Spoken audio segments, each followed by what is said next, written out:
Bom dia, irmãos. A paz esteja convosco. Amém. Quantos estão felizes? Digam amém aí. Quantos estão amém? Digam feliz. Bom, meu nome é Marcílio Oliveira. Sou pastor daí aqui, Templo da Graça, Terra Firme 2. Templo da Graça! O pessoal está aí conosco. E é uma alegria estar aqui com vocês e é uma honra muito grande.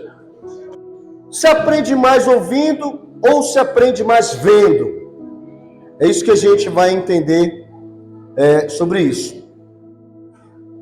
Por que usar recursos visuais? Uma das vantagens de um recurso visual é ser mais dinâmico na aula. As aulas serem mais atrativas. Imagens, mapas, vídeos, áudios. Tudo isso são estímulos para os nossos alunos, falando sobre escola bíblica. Todos os elementos nós podemos usar. Fotos, imagens, som, vídeo. Isso torna a aula mais atrativa, mais dinâmica e melhor. Toda vez você aprende só ouvindo? Sim, com certeza. Mas se você ouvir e ver, é muito mais fácil a memorização. E a gente vai comentar um pouco sobre isso aí. Vamos entender um pouco o que é memória. Memória é a habilidade que nos permite adquirir, reter, utilizar ou reutilizar informações. Olha o meu cérebro aqui, hein? Tá dormindo?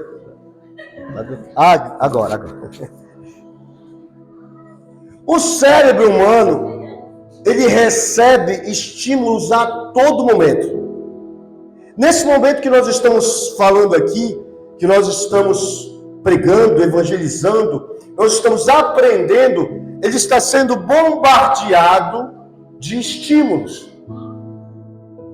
Tem vários tipos de memória, a gente não vai se deter nisso, que eu não sou neurocirurgião, nem neurocientista, mas aprendi algumas coisas para explicar hoje, interessantes.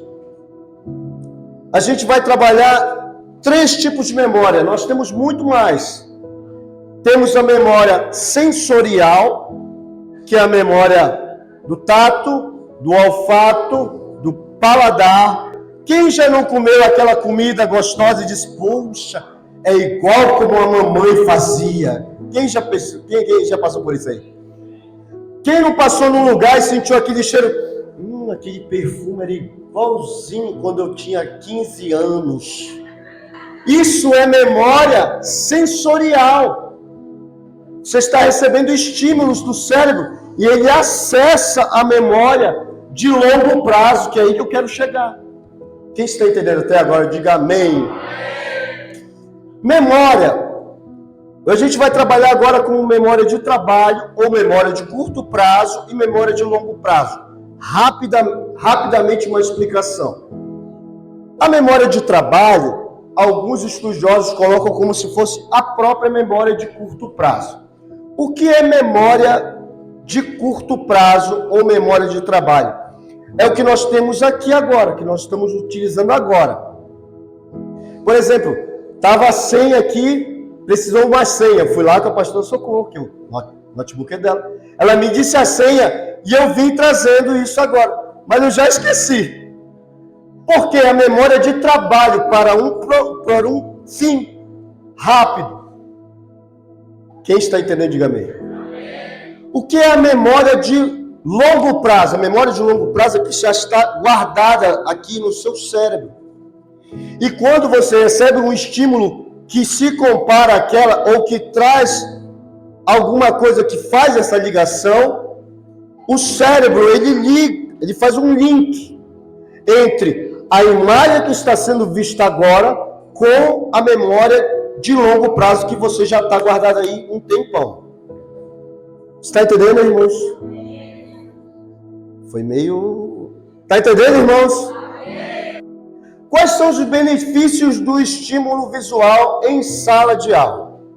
Uma das vantagens de imagens armazenadas na memória é que facilmente você acessa a memória de longo prazo com imagens, com vídeos. Aumenta muito as chances do conteúdo que você está apresentando, professor, pastor, sejam assimilados pelos alunos. E tem uma coisa que eu chamo de ARR. Isso aí é uma coisa minha, tá? Apresentação, repetição e revisão. Cada vez que o cérebro do aluno busca uma informação, ela estará mais afixada na apresentação do conteúdo que tivesse sido feita gradativamente, por meio desses aspectos. Preste atenção. Você apresenta uma imagem, esse aluno vai absorver essa imagem, e conforme houver a repetição dessa imagem e a revisão dos assuntos relacionados a essa imagem, ela vai para a memória de longo. Isso, tá vendo? Você já está entrando aí no coco. É a memória de longo prazo. Conforme a apresentação, repetição e a revisão dos assuntos, essas imagens que estão sendo criadas na nossa mente, elas ficam muito mais fáceis de serem armazenadas na memória de longo prazo. Pirâmide de William Gleiser, eu não sei como é que fala. 10% da aprendizagem do cérebro humano está apenas na leitura. 20% da aprendizagem humana, do cérebro humano, está no escutar. 30% da aprendizagem humana do cérebro está em ver. 50% está no ver e escutar. 50%, irmãos. Aí vamos para os níveis mais hard. 70% está na aprendizagem de conversar, debater, reproduzir, classificar, numerar e definir. Isso aqui é o professor que vai fazer na sala. Você está entendendo? É por isso que é tão importante uma troca com o seu aluno. Se você despejar o conteúdo e ele só ouvir, ele vai aprender. Quantos por cento? 10%. Não, ouvir, né? 20%. 20%. Se ele tiver com uma revista, já melhora mais. Mas se ele tiver com a leitura, ouvindo e vendo, já melhorou bastante. Se ele debater na sala, quase já estamos chegando na perfeição, que é o aprendizado desse aluno. Amém? Vamos lá. 80% do aprendizado do cérebro humano está em praticar aquilo que você aprendeu, aquilo que você viu, aquilo que você leu. 95% está em ensinar os outros. Pastores e professores e alunos, ensinem as pessoas sobre Jesus, porque elas vão aprender e você também. Amém? Aplauda o Senhor, meu culto, mas aplauda o Senhor.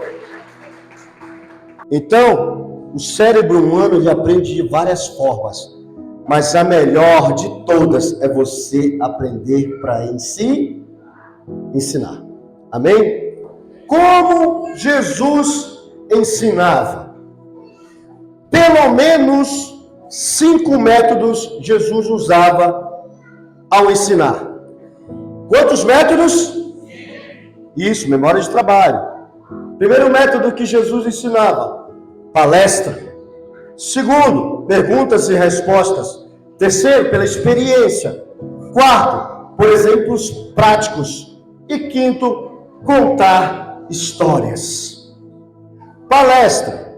O significado de palestra é uma conferência sobre determinado assunto cultural ou científico, que é o que nós estamos fazendo aqui. Amém ou não amém?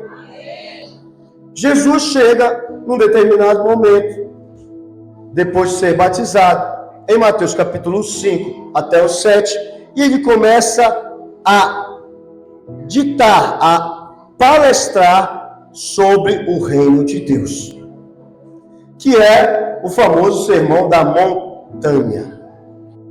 Segundo método de Jesus que eu enumerei, perguntas e respostas. Jesus, ele não perguntava meramente para saber o que você, para medir o teu conhecimento. Jesus não perguntava meramente assim, por que isso aqui? Aí a pessoa responde, não. Jesus perguntava para estimular o seu raciocínio, os seus pensamentos, amém, irmãos? É isso que você tem que fazer na sua aula. Tem que ser interessante, tem que ter recursos visuais para fazer o aluno pensar.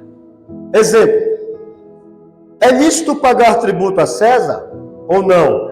Devemos pagar? Imagina essa pergunta de Jesus no meio da galera. Jesus, percebendo-lhes a hipocrisia, respondeu, por que me experimentaste? Trazei-me um denário para que eu veja.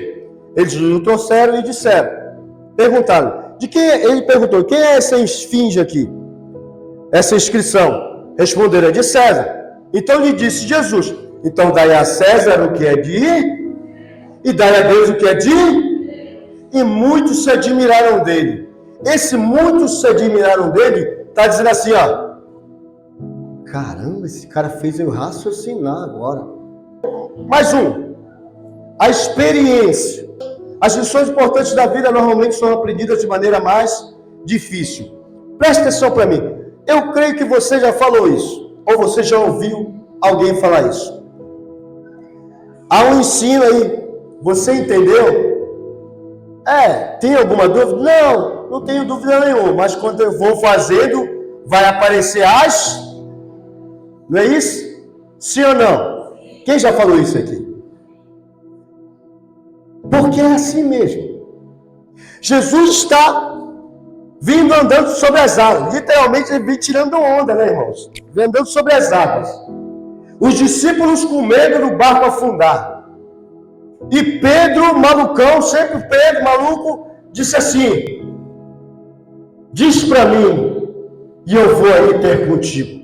O que é que Jesus disse? Ele poderia ter dito, rapaz, fica na tua. Deixa que só eu que posso fazer isso aqui. Não, o que é que Jesus disse? Vem. Porque ele estimulou uma experiência de Pedro, que foi o único que não... Estava todos os 12 no barco. O mais corajoso foi, diz a pastora Kelly, ousado foi Pedro. Pedro maluco. Imagina ele dando o primeiro passo. Deu certo, cara. Era o pior. O primeiro passo sempre é o pior. Meu irmão, eu nunca fiz isso aqui, pastor. Eu nunca fiz slides. Pastor, eu não sei nem escrever direito. Mas deu o primeiro passo, irmãos. Imagina os caras que estavam lá com ele. Esse bicho é doido, ele vai andar aí, vai morrer. Quantas pessoas já falaram para você? Tu vai gastar dinheiro para comprar um quadro branco para usar na escola bíblica. Tu vai gastar dinheiro em papel, cartolina, fazer cartaz para usar uma vez. É um desperdício. Eu já ouvi isso. Eu disse, não, isso não é um desperdício, isso é investimento.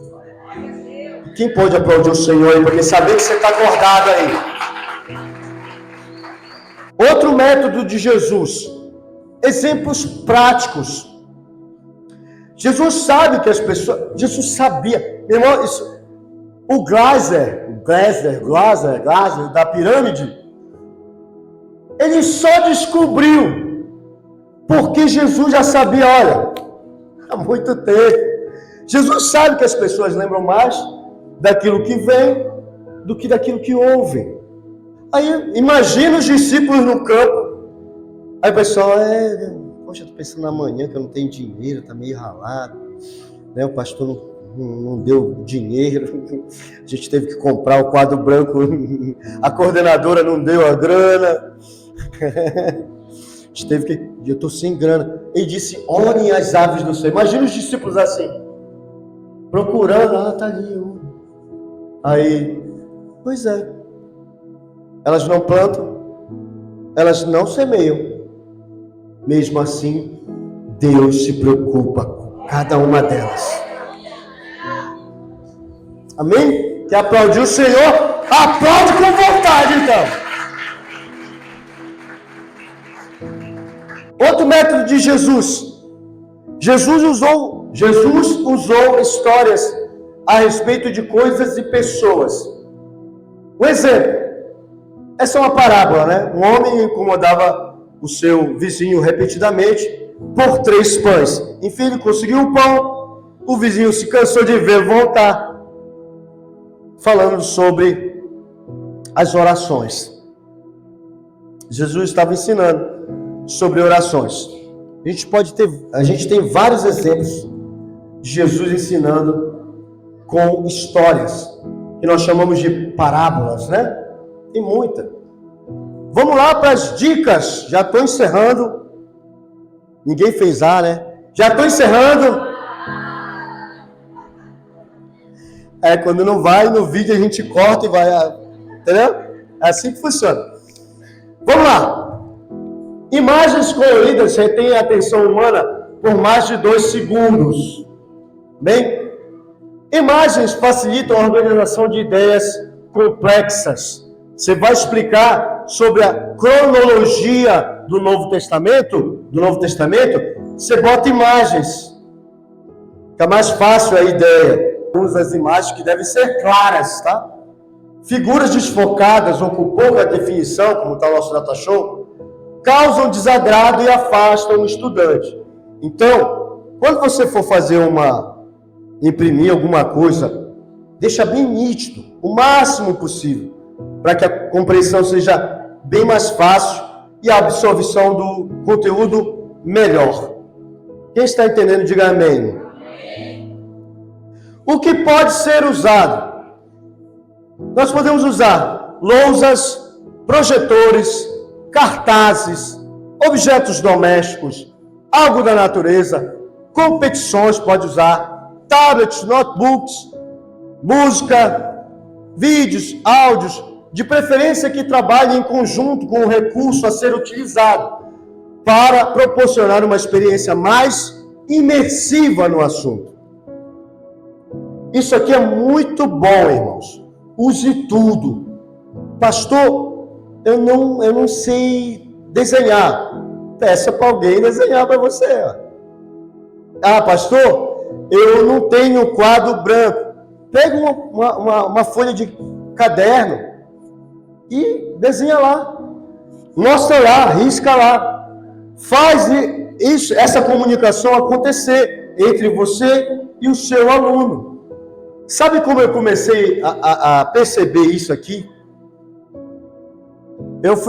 Agora vem a parte do testemunho, você vai chorar, vai ser complicado. Pastor, prepara ler isso aí. Quando me levaram a primeira vez na igreja, não é aquele negocinho da tempestade. Quando me levaram a primeira vez para a igreja, eu era criança, estava com uns 10 anos mais ou menos. A minha avó começou a nos levar, né? E tinha uns vizinhos. Rapaz, quando eu encontro eles daí por esses aniversários da quadrangular, chora a beça. Tinha uns vizinhos que o nome deles eram vizinhos, porque eu só sabia que o nome deles eram vizinhos. Eu não sabia o nome deles, pastor, né? Ô vizinho! Aí a menina vinha, olha a vizinha. Eu não sabia o nome deles. E eles nos levaram para a IBF. Meu irmão, achei aquilo sensacional. Tá aqui. Bom, isso faz mais ou menos, deixa eu calcular aqui, mais ou menos vai um, cai um, escorrega 3. Peraí. Vamos botar assim. Uns 35 anos atrás, mais ou menos. 35, 38. Calma lá, irmão. Calma lá. Mais ou menos. E a gente não tinha internet. A gente não tinha esses projetores pequenos. A gente não tinha notebooks. Oi? Tá. A gente não tinha notebooks. A gente não tinha tablets. A gente não tinha nada disso. O videogame que era do vizinho era aquele que só era um palitinho assim, tinha uma bolinha. Eu falei... Era o único videogame que eu vi assim. Uau! Que tecnologia! E a professora fez uma coisa que eu achei extremamente tecnológico. E eu nunca esqueci daquilo. Ela fez isso aqui, irmãos, mais ou menos. Isso aqui é um desenho meu, tá? Ei, pastor, não é um da 20, não, é da 30 mesmo. Ela disse assim, e os discípulos estavam, não sei se vai dar para ver porque está pequeno, depois a Marcela vai passar, e os discípulos estavam numa tempestade. Ela faz assim, aí eu,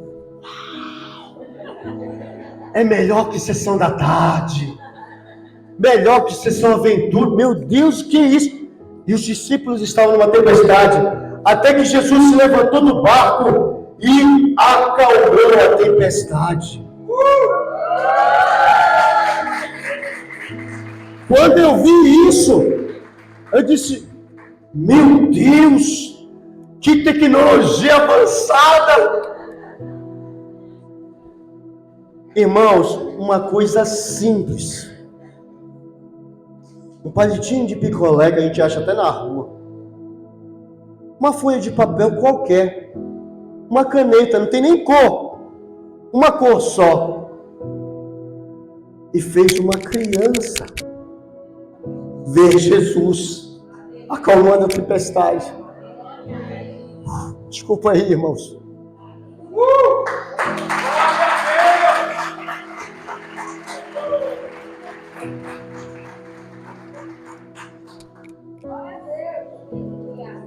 Eu nunca mais saí dessa igreja. Igreja do Evangelho Quadrangular. Porque uma professora se dedicou. Uma professora verificou, isso aqui não é suficiente. Eles não vão aprender só eu falando. Eu preciso mostrar para eles acontecer. Eu nunca esqueci aquilo, irmãos. Isso bate no meu coração até o dia de hoje. Irmãos, me deram mesmo. Uma salva de palmas, Francisco.